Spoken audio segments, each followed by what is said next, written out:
Tupo ndani ya wiki kuu, ambapo katika wiki kuu hii leo ni siku ya Alhamisi Kuu. Tunaingia katika kutafakari juu ya siku tatu takatifu za Pasaka. Siku tatu hizi takatifu za Pasaka zinaanza na alama ya Alhamisi Takatifu.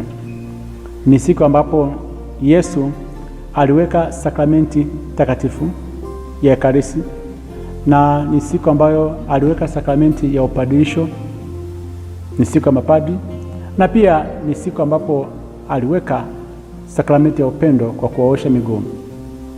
Masomo tunayoyapata katika siku ya leo, somo la kwanza linatoka katika kitabu cha Kutoka sura ya 12 aya ya kwanza hadi ya 8 na ya 11 hadi ya 14. Somo la pili tunalipata kutoka katika waraka wa Mtume Paulo kwa Wakorinto sura ile ya 11 aya ya 23 hadi ya 26. Injili tunaipata katika Injili ya Yohana sura ya 13 aya ya kwanza hadi ya 15.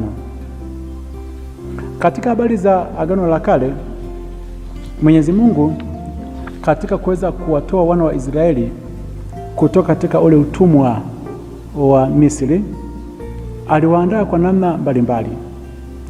Ilipofika saa ya kuweza kutoka huko, kwa kupitia kinywa cha Musa aliwaambia wana wa Israeli, Kutoka sura ya 12 aya ya 13, akawaambia wachukue mnyama, na huyo mnyama wamchinje. Wakishamchinja, na watachukua damu za huyo mnyama, watapaka ile damu katika miimo ya milango yao. Na yeye Mwenyezi Mungu katika kitabu hicho cha Kutoka sura ya 12 aya ya 12 akasema, ndipo nitakapofanya hukumu juu ya miungu yote ya Wamisri, ndimi Bwana. Na anasema Mwenyezi Mungu, mahali itakapokuwepo damu juu yenu hamtapata mapigo yoyote yale. Yaani siku hiyo akawapiga Wamisri kwa sababu zile nyumba ambazo zilikuwa hazina alama ya damu, malaika wa kifo aliingia akawaharibu. Na siku hiyo Mwenyezi Mungu akawaambia wana wa Israeli, itakuwa ukumbusho kwenu na itakuwa ni sikukuu kwenu kwa vizazi vyote. Vizazi vyote itakuwa ni amri ya milele. Yesu akiwa katika hatua zake za mwisho sasa, ni yeye ndiye mwana kondoo wa Mungu. Sasa anakuja kuchukua dhambi za ulimwengu. Msisahau katika Agano la Kale manake alichinjwa mwana kondoo, wakapaka damu katika miimo ya milango.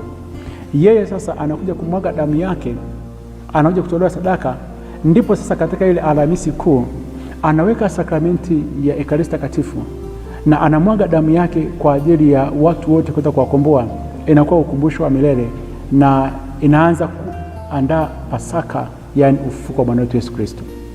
Yesu mwenyewe katika Injili ya Yohana sura ile ya 13 aya ya kwanza anasema kwamba alijua kuwa saa yake ya kuondoka hapa duniani imetimia, na saa ya kuondoka katika ulimwengu huu kwenda kwa Baba yake imefika. Aliwapenda watu wake waliokuwa ulimwenguni, aliwapenda upeo. Anasema kwamba akijua kabisa kwamba Baba amempatia vyote mikononi mwake, na ya kuwa alitoka kwa Mungu na atakwenda kwa Mungu, aliondoka chakulani, akaweka kando mavazi yake, akatoa kitambaa akajifunga, ili sasa aweze kuwatakasa, na ndipo basi akaweka ile sakramenti ya Ekaristi Takatifu. Fumbo hili kuu la Pasaka linaandaliwa katika alama hizo za Yesu kuweka Ekaristi Takatifu, ambayo tunaipata katika Injili ya Mathayo sura ya 26 aya ya 26 mpaka ya 29, na Marko sura ya 14 aya ya 22 hadi ya 25, na Luka sura ya 22 aya ya 15 mpaka ya 20. Yeye anatoa mwili wake kwa ajili ya ulimwengu mzima. Yeye anatoa damu yake kwa ajili ya ulimwengu mzima.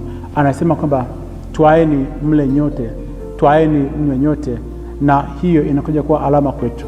Siku ya leo ni siku ya kuweza kukaa na Yesu, kuweza kumwabudu. Ni siku ya kuweza kumwambia yote ambayo tumekuwa nayo, na damu yake takatifu na mwanga katika misa takatifu iweze kuwa kinga katika maisha yetu, damu yake iweze kuwa ulinzi katika maisha yetu, na wale wote watakaweza kupatika kuweza kukaa mbele ya Yesu Kristo wakaweza kuwa wanamwabudu, watapata ushindi wa kuweza kuondokewa na kila aina ya uharibifu. Siku ya leo Yesu ameweka pia sakramenti ya upadri. Hongereni mapadri kote duniani. Swali moja la msingi, padri ni nani? Padri kama anavyozungumza Waebrania ile sura ya 5 aya ya 1 mpaka ya 4, padri ni mwanadamu ambaye yeye ametwaliwa kati ya wanadamu kwa ajili ya mambo yanayomhusu Mungu. Padri ni kuhani kama walivyokuwa akina Aaron. Padri ni Kristo mwingine. Padri ni mwezeshaji, mtangulizi wa mambo ya imani. Yupo na taifa la Mungu nyakati zote. Kipindi mwanadamu akiwa anazaliwa, padri yupo. Kipindi mwanadamu akiwa anakufa, padri yupo. Wakati wa furaha za mwanadamu, padri yupo, na wakati wa huzuni za mwanadamu, padri yupo. Yesu akitambua juu ya unyonge wa mwanadamu aliyokuwa nao akiwa hapa duniani, yaani mwanadamu anaanguka katika swala zima la dhambi, aliweka sakramenti ya upadri ili padri kwa kupakwa mafuta mikononi mwake, padri aweze kuwa na uwezo wa kuweza kuondoa dhambi. Mbatizo yote ambaye amefanya kuwa mtoto na mteule wa Mwenyezi Mungu akitenda dhambi anaondolewa kwa maneno ya padri katika sakramenti ile ya upatanisho, kwa uwezo aliopewa kwa kupakwa mafuta na askofu. Padri yeye kwa maneno ya utulivu kwenye sakramenti ya kitubio anasema kwamba nenda na amani ya Bwana, umesamehewa dhambi zako. Maneno haya humfukuza shetani ndani ya nafsi ya mwanadamu, na kwa maneno hayo mwanadamu anapata utulivu wa ndani sana katika roho yake baada ya kuweza kuondolewa dhambi. Hivyo basi, haijalishi mwanadamu umezama katika dimbwi la dhambi kwa kiasi cha namna gani, una utumwa wa namna gani, mamlaka ya kuondoa dhambi iko kwa padri. Yesu anaweka sakramenti ya upadri hii kwa ajili ya wadhambi. Padri ameweka kwa ajili ya kuweza kuwabariki na kuweza kushuhudia makubaliano kati ya mume na mke, ambaye hawa wanaahidi kuweza kuishi katika uaminifu katika sakramenti ya ndoa. Familia hii mpya ambayo imetoka huko, kila mmoja hajui mwenzake ana mambo ya namna gani, katika ibada ya misa takatifu wanatakatifuzwa, wanaondolewa mikosi, wanaunganishwa kuweza kutengeneza familia mpya, na ndipo Mwenyezi Mungu anajitwalia watu wake kwa ajili ya miito mbalimbali. Padri yeye anaunganisha mara kwa mara jitihada za watu wazazi katika kuweza kuwaelimisha watoto wao. Ndio maana padri wanasimama katika suala lazima kusimamia katekesi kwa watoto wadogo. Padri si mtu anayechoka. Padri wakati wote anakuwa na wagonjwa, yu tayari nyakati zote kuacha shughuli mbalimbali alizokuwa nazo ili akampatie mpako mtakatifu mgonjwa na kuweza kumtuliza. Anamuimarisha na kumponya katika udhaifu wa kimwili na kiroho. Vile vile padri katika nyakati zote za misa takatifu yupo katika swala lazima la kuweza kusali na kuweza kuziongoza roho zote ziweze kumwabudu Mwenyezi Mungu. Ufahamu kwamba upadri ni zawadi ya Mungu kwa mwanadamu. Padri lazima atoe zaidi kuliko kupokea. Padri ni sadaka ya kipekee ambayo mwanadamu kwa kumheshimu Mwenyezi Mungu, anapomwona padri lazima aweze kumwambia Mwenyezi Mungu asante.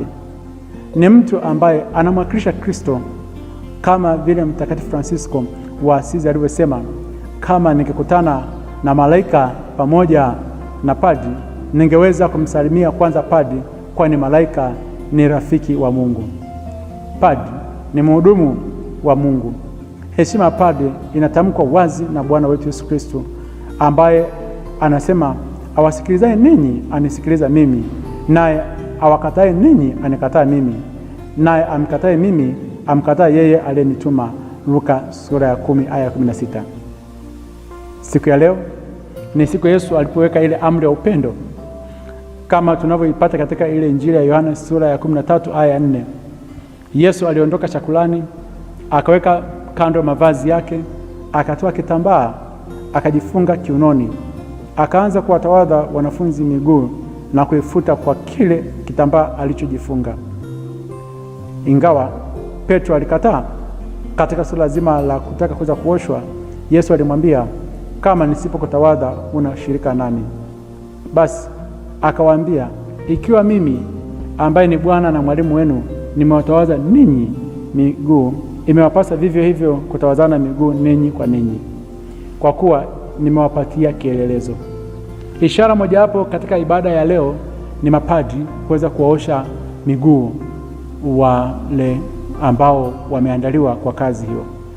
Padri anapopiga magoti kuweza kuwaosha miguu, anajifananisha na Yesu ambaye alikuja kutumikia, Yesu ambaye alikuwa ni Bwana, alinyenyekea. Kwa upendo anaosha miguu, anaondoa uchafu wote, na hiyo ilikuwa ni ishara kwamba Yesu anaosha ubinadamu wetu kwa damu yake takatifu, kwamba hakuna kitu kingine chochote kile ambacho kinaweza kikatutakasa kikaosha udhaifu wetu isipokuwa damu yake takatifu. Siku ya leo ya Alhamisi Kuu tudumu katika swala zima la sakramenti ya Ekaristi Takatifu. Siku ya leo tuwaheshimu mapadri, na siku ya leo tupendane. Akubariki na kulinda Mungu Mwenyezi, Baba na Mwana na Roho Mtakatifu. Amina.